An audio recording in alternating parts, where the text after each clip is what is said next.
ہاں جی، اللہ کا نام لے کے اب وہ 12 آیات کور کرتے ہیں انشاءاللہ تعالی. ریفرنس نمبر 1 وہ ہے سورہ آل عمران سورت نمبر 3 کی آیت نمبر 164. اعوذ باللہ من الشیطان الرجیم بسم اللہ الرحمن الرحیم. لقد من اللہ علی المؤمنین اذ بعث فیہم رسولا.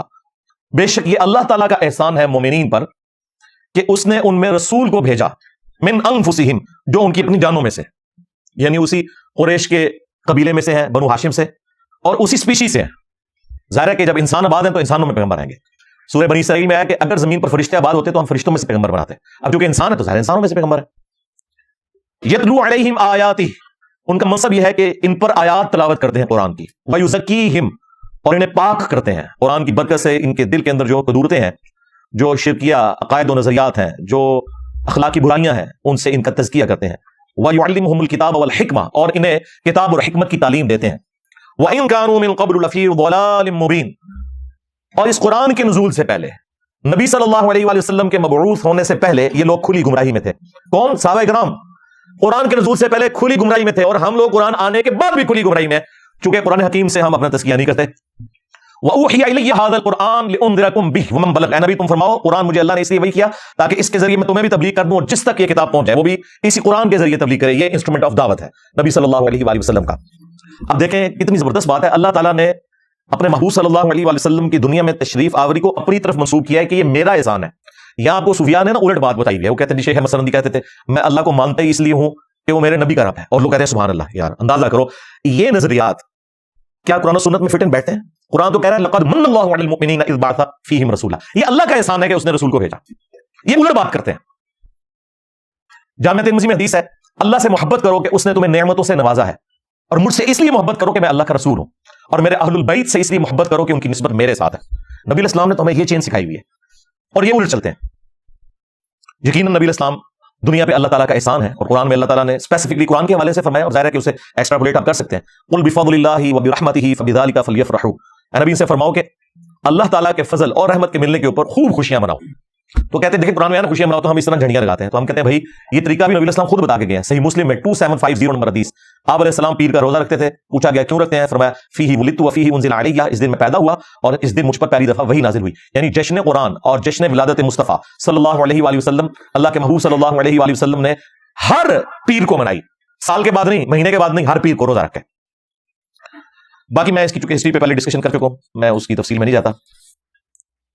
آیت نمبر 2 دوسرا ریفرنس وہ ہے سورۃ الاعراف سورت نمبر 7 کی آیت نمبر 157. یہ بہت کریٹیکل آیت ہے. نبی الاسلام کے دنیا میں آنے کا مقصد کیا ہے وہ بیان ہوا ہے. اس سے زیادہ اہم چیز تو کوئی نہیں ہو سکتی. اللہ تعالیٰ نے جو آخرت میں کامیاب ہونے والے اہل ایمان ہیں نا، ان کی نشانیاں بتاتے ہوئے اسپیسیفکلی نبی الاسلام کے مبارک زمانے میں جو دوسرے ادیان کے ماننے والے لوگ تھے ان کو بھی اس حوالے سے گائیڈ لائنز دیں، اور مسلمانوں کو بھی کہ کامیابی کن لوگوں کا مقدر ہونے والی ہے. الذین یتبعون الرسول النبی الامی، وہ لوگ جو کہ پیروی کرتے ہیں نبی امی کی. یہ امی کی نسبت ام القری مکے کی طرف بھی ہو سکتی ہے، اور امی کی نسبت نبی الاسلام کی اس صفت کی طرف بھی ہے کہ آپ علیہ السلام لکھنا پڑھنا نہیں جانتے تھے، اور یہ آپ کا معجزہ تھا. کیونکہ سورۃ العنکبوت میں آیا کہ اس قرآن کے نزول سے پہلے نہ تو آپ کتاب سے کوئی چیز پڑھ سکتے تھے اور نہ اپنے دائیں ہاتھ سے لکھ سکتے تھے، ورنہ کافروں کو یہ چیز شک میں مبتلا کر دیتی کہ کتاب آپ نے خود لکھ لی ہے. یہ آپ علیہ السلام کے کیس میں معجزہ تھا. ہاں، شاعر ہونا ڈاکٹر اقبال کی خوبی ہے، لیکن نبی کے لیے شاعر ہونا خوبی نہیں ہے. وما علمناه الشعر وما ينبغي له، ہم نے ان کو شعر کہنا نہیں سکھایا، اور نہ یہ ان کی شان کے لائق ہے. تو نبی الاسلام کا پڑھا لکھا نہ ہونا یہ آپ کی شان کے لائق تھا. یہ کوئی نعوذ باللہ جہالت نہیں ہے، یہ ان پڑھ ہونا نہیں ہے. اللہ تعالیٰ نے آپ کو علوم سکھائے، لیکن آپ لکھ نہیں سکتے تھے، کتاب سے پڑھ نہیں سکتے تھے، کیونکہ آپ کا معجزہ قرآن تھا. لوگوں نے کہنا تھا کہ ہاں جی یہ اس نے اتنے عرصے تک خود لکھ لی ہے کتاب. یہ اس کے پیچھے حکمت تھی. تو نبی امی کی پیروی کرتے ہیں. الذی یجدونہ مکتوبا عندہم فی التوراۃ والانجیل، اور یہ نبی امی وہ ہیں کہ جن کا ذکر یہ لکھا ہوا پاتے ہیں اپنے پاس آلریڈی، جو تورات اور انجیل یعنی اولڈ ٹیسٹمنٹ اور نیو ٹیسٹمنٹ میں ہے. نبی الاسلام کا مبارک ذکر بھی اور اس فائنل ٹیسٹمنٹ قرآن کا ذکر بھی وہ آج بھی موجود ہے. آپ ڈیوٹرانومی چیپٹر نکالیں اولڈ ٹیسٹمنٹ کا، اس میں نبی الاسلام کی پیشگوئی موجود ہے. اس کے بعد gospel of John New Testament میں، اس میں نبی الاسلام کی پیشگوئی موجود ہے. چیپٹر نمبر 15 سے لے کر 18 تک وہ ایک الگ سے ٹاپک ہے، اس کے لیے آپ ڈاکٹر ذاکر نائک کی ویڈیوز دیکھ لیں، احمد ہدایت صاحب کی سملیرٹیز بٹوین کرسچینٹی اینڈ اسلام. یأمرهم بالمعروف، وہ حکم دیتے ہیں ان کو نیکی کے کاموں کا. وینہاہم عن المنکر، اور برائی سے منع فرماتے ہیں. ویحل لہم الطیبات، اور ان کے لیے جو پاکیزہ چیزیں ہیں ان کو حلال ٹھہراتے ہیں. ویحرم علیہم الخبائث، اور جو گندگی والی چیزیں ہیں وہ حرام کرتے ہیں.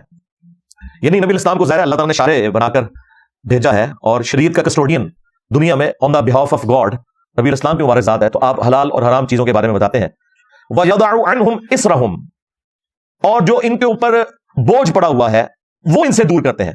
وَالْأَغْلَالَ الَّتِي كَانَتْ عَلَيْهِمْ، اور جو ان کے گردنوں میں غلامی کے بندے ہیں وہ دور کرتے ہیں. یعنی جو انہوں نے خود ساختہ شریعت میں اپنے اوپر کتنی پابندیاں جیوز نے لگا لی ہوئی تھی، کرسچنز نے رہبانیت شروع کر دی، شادی کرنا چھوڑ دی، جنگلوں میں رہنا شروع کر دیا. اسی طریقے سے مشرکین عرب کے اندر بھی خود ساختہ کئی چیزیں انہوں نے داخل کر دی تھیں جس کی وجہ سے عورتوں کو بیسک رائٹس نہیں ملتے تھے، غلاموں کے کوئی حقوق نہیں تھے. اس طرح کی ساری چیزیں نبی اسلام نے آ کے ختم فرمائی. اب سرکار بڑی کانٹے کی بات آ رہی ہے، اب اس آئینے میں ہم سب نے اپنی شکل دیکھنی ہے. فَالَّذِينَ آمَنُوا بِهِ، پس جو لوگ ایمان لائیں گے جو ان کے ساتھ نازل ہوا، یعنی قرآن اور اللہ کے محبوب صلی اللہ علیہ وآلہ وسلم کی تعلیمات، اسلام، آپ صلی اللہ علیہ وآلہ وسلم پر جو ایمان لائیں. وَعَزَّرُوهُ، اور ان کی تعظیم کریں. یعنی نبی اسلام پر ایمان لانے کے بعد سب سے ضروری چیز آپ کی تعظیم کرنا ہے. وَنَصَرُوهُ، اور جو لوگ ان کی مدد کریں. مدد کیا ہے؟ نبی اسلام نے کوئی دنیاوی طور پر تو کاروبار اسٹیبلش نہیں کیا، مدد یہ ہے کہ دین کے کام میں آپ نے ان کی مدد کرنی ہے. جو حضرت عیسیٰ نے مریم نے بھی کہا تھا من انصاری الی اللہ، کون ہے جو اللہ کے لیے میری مدد کرے. اس سے لوگوں نے اللہ کی مدد نکال لی ہے. دیکھو ان لوگوں کا انٹلیکچوئل لیول کیا ہے. اور یہ تو نہیں کہ مرے ہوئے لوگوں کو حضرت عیسیٰ بلا بلا کے کہتے تھے لکھ لو قبروں سے اور میری مدد کرو. قال الحواریون نحن انصار اللہ، جو ان کے ساتھی تھے انہوں نے کہا ہم اللہ کے مددگار ہیں، ان کے دین کے مددگار ہیں. تو نبی اسلام کے بھی صحابہ اور اہل بیت آپ کے مددگار تھے. آج ہم بھی نبی اسلام کے اس حوالے سے مددگار ہیں کہ آپ کے دین کے لیے ہم اپنا تان من دھن لگائیں، اور اس میں سب سے پہلے ہمیں اپنی آخرت کی فکر ہے اور ان کی مدد کریں. واتبعوا النور الذی انزل معہ، اور پیروی کریں اس نور کی جو ان کے ساتھ نازل ہوا، یعنی قرآن. اولئک هم المفلحون، ایسے لوگ ہیں جو فلاح پائیں گے. یعنی فلاح پانے کے لیے نبی اسلام پر ایمان لانا، ان کی تعظیم کرنا، دین کے معاملے میں ان کی مدد کرنا اور قرآن کی پیروی کرنا. یہ آپ دیکھ لیں کتنے مسلمان ہیں جو یہ کام کر رہے ہیں. تو مسلمانوں کی اکثریت کے سر شرم سے جھک جائیں گے. نبی اسلام نے اپنا حق ادا کر دیا. اور آخری درجے میں اس سے بڑی کیا بات ہو سکتی ہے کہ جب اللہ تعالیٰ کو یہ بات قرآن میں نازل فرمانی پڑے، لقد جاءکم رسول من انفسکم عزیز علیہ ما عنتم حریص علیکم بالمؤمنین رؤوف رحیم. یعنی یہ وہ ہے جو تمہاری جانوں سے بڑھ کر تمہارے لیے حریص ہے کہ تمہارے لیے کوئی خیر خواہی والا معاملہ ہو جائے، اور مومنین کے لیے رؤوف بھی ہے اور رحیم بھی ہے صلی اللہ علیہ وآلہ وسلم. اور پھر اللہ تعالیٰ نے فرمایا وَإِنَّكَ لَعَلَىٰ خُلُقٍ عَظِيمٍ، اخلاق کے بھی بلند ترین درجے کے پر فائز ہیں. یعنی یہ سب کچھ سکھا کے بھی نبی اسلام اس سسٹم کے بینیفیشری نہیں ہوئے، فاقوں میں زندگی گزری. تیسرا ریفرنس سورۃ النجم، سورۃ نمبر 53 کی ابتدائی آیات ہے. وَالنَّجْمِ إِذَا هَوَىٰ، قسم ہے ستارے کی کہ جب وہ ڈوبتا ہے. ستارہ تو ڈوب سکتا ہے، اور ظاہر اللہ تعالیٰ نے زوال رکھا ہے ہر چیز کو، لیکن ما ضل صاحبکم وما غوا، تمہارے نبی نہ کبھی بہکے ہیں اور نہ کبھی بے راہ چلے ہیں. ستارہ تو ڈوب سکتا ہے اور قسم ہے وہ ہماری قدرت کی نشانی ہے، لیکن یہ جو ہستی تمہارے پاس آئی ہیں ما ضل صاحبکم وما غوا، نہ کبھی گمراہ ہوئے ہیں اور نہ کبھی بے راہ چلے ہیں. لہذا وہ جو آیت ہے نا ووجدک ضالا فہدی، اے نبی ہم نے تمہیں اپنی محبت میں خود رفتہ پایا تو ہدایت کے اعلیٰ ترین درجے پر پہنچا دیا. یہ اعلیٰ حضرت کا ترجمہ بالکل ٹھیک ہے. یہ جو وہابیوں نے ترجمہ کیا دیوبند اور اہل حدیث نے وہ بالکل گستاخانہ ترجمہ ہے. نبی کے کیس میں جب یہ لفظ آئے گا نا بال، تو اس میں محبت میں خود رفتہ پانا. آپ کو پوچھ سکتا ہے اس کا اسلوب کیا ہے، قرآن میں ہی موجود ہے. حضرت یوسف علیہ السلام کے بھائیوں نے جو کہ صحابہ تھے اپنے والد کے یعقوب علیہ السلام کے، اپنے ابا جان کے بارے میں کہا ان ابانا لفی ضلال مبین، بے شک ہمارے ابا جان تو یوسف کی محبت میں ڈوب چکے ہیں. حالانکہ وہاں وہی لفظ ضلال آیا ہوا ہے، لیکن وہاں کیا یہ تو نہیں کہہ رہے تھے ہمارے ابا جان گمراہ ہو چکے ہیں، نہیں، محبت میں ڈوب چکے ہیں. ووجدک ضالا فہدی، اے نبی ہم نے آپ کو اپنی محبت میں خود رفتہ پایا تو آپ کو ہدایت کے بلند ترین مرتبے پر پہنچا دیا. ڈیٹم لیول کی ہدایت تو آپ کی پیدائش سے لے کر وفات تک ہے. ہر ایک پیغمبر اللہ تعالیٰ کی حفاظت میں ہوتا ہے پیدائش سے لے کر وفات تک، لیکن اعلیٰ درجے کی جو ہدایت ہے وہ اللہ تعالیٰ وحی کے ذریعے سے عطا فرماتا ہے. وما ينطق عن الهوى، اور یہ اپنی خواہش نفس سے کچھ نہیں کہتے. ان هو الا وحی یوحى، یہ وہ کہتے ہیں جو اللہ تعالیٰ انہیں وحی فرماتا ہے. یعنی نبی اسلام کی شان ہے. اسی تو ہم کہتے ہیں بھائی امام اس کو مانو جس کی قبر مدینے میں صلی اللہ علیہ وآلہ وسلم، کہ جو نہ کبھی گمراہ ہوئے نہ کبھی بے راہ چلے اور اپنی خواہش سے کچھ نہیں کہتے بلکہ اللہ کی وحی کی تائید کے ساتھ بولتے ہیں. اگر کہیں آپ نے کوئی ذاتی اجتہاد اپنا کیا بھی ہے تب بھی اللہ تعالیٰ نے وحی کے ذریعے اس کی ریمیڈی فرما دی. اگر وہ اللہ تعالیٰ کو پسند نہیں آیا وہ گناہ کی کیٹیگری میں نہیں ہوتا، اسے لغزش کہا جاتا ہے. وہ ایک ٹاپک الگ سے ہے، اس میں میری ویڈیو دیکھ لیں، انبیاء گناہ نہیں کرتے. بل یہ نبی اسلام کا پروٹوکول ہے، اور اسی پروٹوکول کی وجہ سے مسند احمد میں حدیث ہے کہ بلکہ یہ سنن ابی داؤد کے اندر بھی حدیث موجود ہے کہ ایک صحابی تھے عبداللہ بن عمرو بن عاص رضی اللہ تعالیٰ عنہ. وہ کہتے ہیں کہ میں نبی اسلام سے جو بھی بات سنتا تھا نا وہ لکھ لیا کرتا تھا. پھر مجھے کچھ لوگوں نے کہا کہ نبی اسلام کبھی غصے کی حالت میں ہوتے ہیں، کبھی آپ غم کی حالت میں ہوتے ہیں، تو تم ہر بات نہ لکھا کرو. تو میں نے لکھنا چھوڑ دیا. نبی اسلام نے کچھ دن کے بعد پوچھا کہ تم کیوں نہیں لکھ رہے؟ تو انہوں نے کہا رسول اللہ اس طرح مجھے لوگوں نے کہا تھا تو میں نے لکھنا چھوڑ دیا. تو آپ علیہ السلام نے فرمایا کہ اللہ کی قسم، اپنی مبارک زبان کو پکڑا، اللہ کی قسم اس زبان سے حق کے سوا کچھ نہیں نکلتا. یہ پروٹوکول صرف نبی اسلام کا ہے. اور اللہ تعالیٰ نے اسی پروٹوکول کی وجہ سے نبی علیہ السلام کو اس پلانٹ ارتھ پہ اپنا خلیفہ بنایا. وما رمیت اذ رمیت ولکن اللہ رما. اے نبی جب تم نے کنکریاں ماری تھیں کافروں کے لشکر کی طرف، وہ تم نے نہیں ماری تھی بلکہ وہ تو اللہ نے ماری تھی جب کہ تم نے ماری تھی. یعنی اللہ تعالیٰ نے اپنے پیغمبر کو ان کے مبارک ہاتھ کو اپنی طرف منسوب کیا، کیونکہ دنیا پہ وہ اللہ کے ریپرزینٹیٹو ہیں. ید اللہ فوق ایدیہم، اصحاب شجرہ کے بارے میں آیا کہ جب یہ درخت کے نیچے آپ کی بیعت کر رہے تھے نا، آپ کے ہاتھ پہ اللہ کا ہاتھ تھا ان کے ہاتھ کے اوپر. یعنی یہ نہیں کہ نبی علیہ السلام کا ہاتھ جو ہے وہ اللہ کا ہاتھ فزیکلی، مراد یہ کہ وہ اللہ کے ریپرزینٹیٹو ہیں. ریفرنس نمبر 4، یہ سورۃ الحجرات سورۃ نمبر 49 کی ابتدائی آیات ہے. یا ایھا الذین آمنوا، اے ایمان والو، لا تقدموا بین یدی اللہ ورسولہ، مت آگے بڑھو اللہ اس کے رسول سے. بس جتنا تعلیم کیا ہے نا اس میں خود صفر لگا کے ایڈ نہ کرو. جو تعلیمات ہیں جہاں پر فرمایا کہ یہاں پہ رک جاؤ وہاں پہ رک جانا ہے، جہاں پہ فرمایا کہ یہ حلال ہے اسی کو حلال سمجھنا ہے، جس کو حرام کیا اسی کو حرام سمجھنا ہے. خود سے دین میں کوئی بدعتیں داخل نہیں کرنی. واتقوا اللہ، اور اللہ کا تقوی اختیار کرو. ان اللہ سمیع علیم، بے شک اللہ تعالیٰ سننے والا علم والا ہے. یا ایھا الذین آمنوا، اے ایمان والو، لا ترفعوا اصواتکم فوق صوت النبی، اپنی آواز کو بھی کبھی نبی صلی اللہ علیہ وآلہ وسلم کی آواز سے بلند نہ کرنا. ولا تجہروا لہ بالقول کجہر بعضکم لبعض، اور ان کے حضور اس طریقے سے بلند آواز میں گفتگو نہ کرنا جس طرح آپس میں ایک دوسرے کے ساتھ کرتے ہو. ان تحبط اعمالکم وانتم لا تشعرون، ایسا نہ ہو کہ تمہارے اعمال برباد کر دیے جائیں اور تمہیں شعور بھی نہ ہو، توبہ کی توفیق بھی نہ ملے. اور یہ حیران کن بات ہے کہ یہ آیت کسی عام انسان کے بارے میں نازل نہیں ہوئی، بلکہ صحیح بخاری کے اندر شان نزول موجود ہے. عبداللہ ابن ابی ملیکہ تابعی کہتے ہیں قریب ہے کہ اس مخلوق کے دو بہترین لوگ یعنی ابو بکر اور عمر برباد ہو جاتے جب انہوں نے انجانے میں رسول اللہ کے حضور اپنی آوازوں کو بلند کر دیا. ایک قبیلہ آیا ہوا تھا، نبی الاسلام کی یہ مبارک عادت تھی کہ جب قبیلہ اسلام قبول کر کے واپس جاتا تھا تو ایک فوکل پرسن آپ مقرر کرتے تھے. حضرت ابوبکر نے مشورہ دیا کہ اس کو فوکل پرسن مقرر کریں. حضرت عمر نے کہا نہیں یا رسول اللہ اس کو کریں. اس میں وہ آپس میں ان کی ترخلامی ہوگی. نبی الاسلام سے کوئی بدتمیزی نہیں کی، آپس میں آوازیں بلند ہوئی تو یہ آیات نازل ہوئی کہ اگر تم نے بھی رسول اللہ کے حضور آپس میں بھی بات کرتے ہوئے آواز کو بلند کیا چھٹی ہو جائے گی. تو سرکار اگر یہ ابوبکر اور عمر کا سٹیٹس ہے تو تھوڑے بابے شاہی کوئی نہیں. یعنی نبی الاسلام کی آواز سے آواز بلند کرنا اعمال کو برباد کرتا ہے. نبی کی حدیث سے کسی بابے کے قول کو بلند کرنا وہ تو تمہارا ایمان برباد کر دے گا، کیونکہ میرے نبی صاحب ہے کوئی نہیں، تیرے بابے تھے شاہی کوئی نہیں، بلکہ بابے تھے شاہی کوئی نہیں. یہ دیکھ لیں یہ کتابوں کا خدا ہے. اب اسی بخاری کی حدیث میں آتا ہے کہ عبداللہ ابن زبیر کہتے ہیں کہ ان آیات کے نازل ہونے کے بعد حضرت عمر اتنی آہستہ آواز میں گفتگو کرتے تھے کہ حضور کو سنائی نہیں دیتی تھی، اور آپ کہتے تھے عمر اونچا بولو مجھے آواز ہی نہیں آ رہی، اتنے ڈر کے. پھر اللہ تعالیٰ نے اسی کا انعام دیا، اگلی آیات نازل ہوئی ان الذین یغضون اصواتهم عند رسول اللہ، بے شک وہ لوگ جو اپنی آوازوں کو پست رکھتے ہیں رسول اللہ کے حضور. اولئک الذین امتحن اللہ قلوبهم للتقوى، یہی وہ لوگ ہیں جن کے دلوں کو اللہ نے تقوی کے لیے چن لیا، یہ پرہیزگار لوگ ہیں. لہم مغفرۃ واجر عظیم، ان کے لیے مغفرت اور اجر عظیم ہے. اور مزے کی بات ہے ان آیات کو اللہ تعالیٰ نے وہ مقبولیت دی کہ روزہ شریف پہ کئی سو سال سے یہی آیات ہیں.